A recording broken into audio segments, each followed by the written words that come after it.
नमस्कार, सुप्रभात मित्रांनो. फायनली आपल्याला जागा भेटली पार्किंग मध्ये.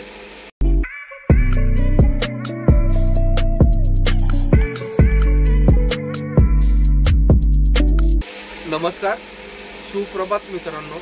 आजच्या नवीन ब्लॉग मध्ये तुम्हा सर्वांचं स्वागत.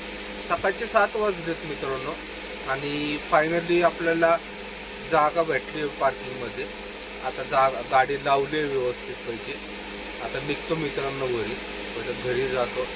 सारखी रात्रीची झोपण पूर्ण झाली. गाडी सारखं मागं पुढं घ्यायला लागली, कारण की गाड्या आहेत होत्या. परत खूप गाड्या आल्यात रात्री. पण टिंबर मार्केटच्या 10-12 गाड्या आहेत. सगळ्यांनी तेच झालंय की गाडी खाली नाही केली दुकानवाल्याने पाणी आल्यामुळं. त्याच्यामुळं सगळ्या गाड्या, म्हणजे आपल्या बरोबर एक गाडी भरत होती तिथं गेंडा हल्लीत. ती पण गाडी रात्री येऊन थांबलेली. त्याच्यामुळं सगळं पार्किंग फुल झालंय, अडचण झालंय. पण फायनली आपल्याला गाडी लावायला जागा भेटली. आता बघूयात हा मालाचा कधी फोन होतो. तो म्हटला होता 6-7 वाजेपर्यंत वगैरे फोन करतो म्हणून आणि बोलून घेतो. पण रात्री 2-3लाच जायला लागणार आहे काही केलं तरी आपल्याला. तर रात्री त्याचा फोन आल्यानंतर ठरवूयात मित्रांनो. तर जाऊयात मित्रांनो आता घरी. पहिले जाऊन फ्रेश होऊन आंघोळ वगैरे करून निघूयात मित्रांनो. आता मित्रांनो रात्रीचे 11:15 वाजलेत. आलोय मार्केट आणला मी. गाडी पार्किंग मधून काढून मेन रोडला आणून लावली.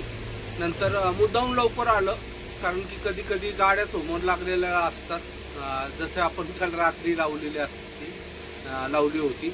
कारण की काय जण गाडी लावून बिंदास निघून जातात. त्याच्यामुळं कधी कधी अडचण पण येऊ शकते. त्याच्यामुळं आलो, गाडी पहिले बाहेर काढून घेतली. मेन रोडला येऊन थांबलोय मार्केटच्या शिवाजी पुतळ्याच्या पुढं. आता एक अर्धा तासात मी निघाल इथून आणि टिंबर मार्केटला जाऊ. मित्रांनो आज सकाळी मार्केटमध्येच व्हिडिओ बनवला होता. त्याच्यानंतर दिवसभर तर घरीच होतो, निवांत होतो. त्यामुळे परत आता मार्केटलाच आल्यानंतर व्हिडिओ बनवले. तर आता निघूयात, जाऊयात खाली करायला. तर आम्हालाने फोन केला सकाळी मला परत की रात्री येणार आहे ना नक्की. म्हटलं मी नक्की येतो बाबा, फक्त पाऊस नको पडून दे, नाही तर कालसारखं लफडं व्हायचं परत. पण नशिबाने पाऊस झाला पुण्यात परत, पण एवढा नाही झाला. तर आता जाऊयात मित्रांनो टिंबर मार्केटला खाली करायला गाडी. मित्रांनो सकाळचे 7:45 वाजले.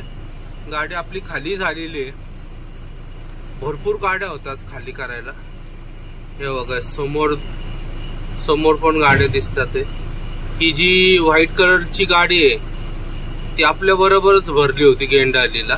त्याला पण रात्री बोलवलं होतं. परवा रात्री त्याची पण गाडी खाली नाही झाली. त्याला बोलवलं पण परत पाठवलं गाडी खाली नाही होणार म्हणून. मग तो काल रात्रीच आपल्या बरोबर आला. मार्केटला पार्किंगला होता तो पण.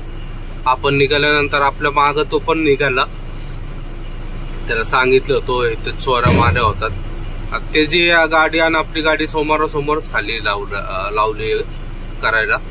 त्याची 14 टायर आहे, आपली 12 टायर झाली आपली. त्याची अजून जराशी शिल्लक आहे, होईल त्याची पण लगेच. जाऊयात आता मार्केटला.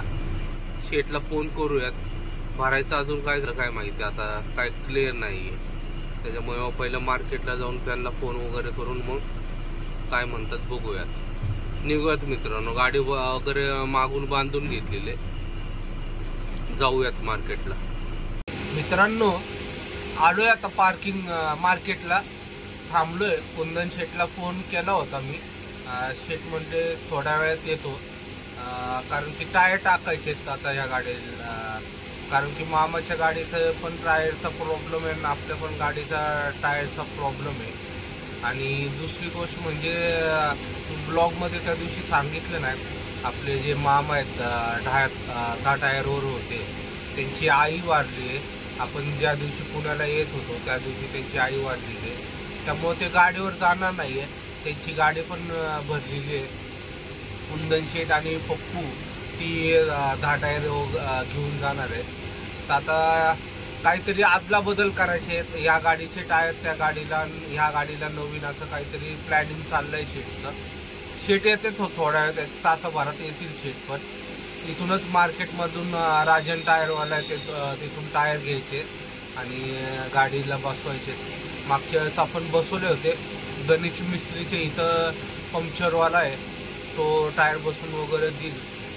शेट म्हटले होते की घरी जाऊन ये तोपर्यंत परत, पण मीच त्यांना म्हटलो की जा ये नको, तुम्ही या तोपर्यंत मी हाय मार्केटला आलो आहे. मार्केटला पण गाडी लावायला जागा नाही, एका दुकानासमोर लावली आहे आता तात्पुरती.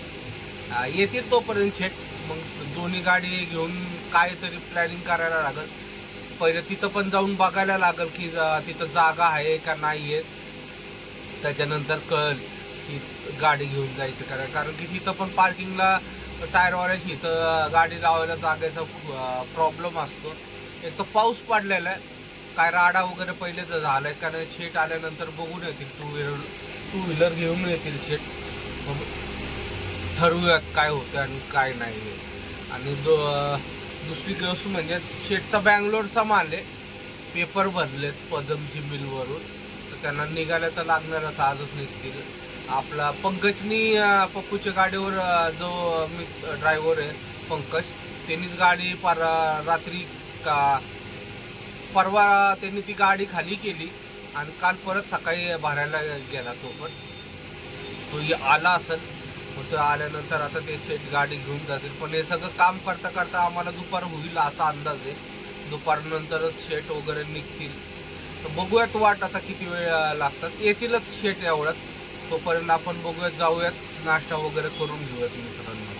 तर मित्रांनो, आजचा हा ब्लॉग इथं समाप्त करतो.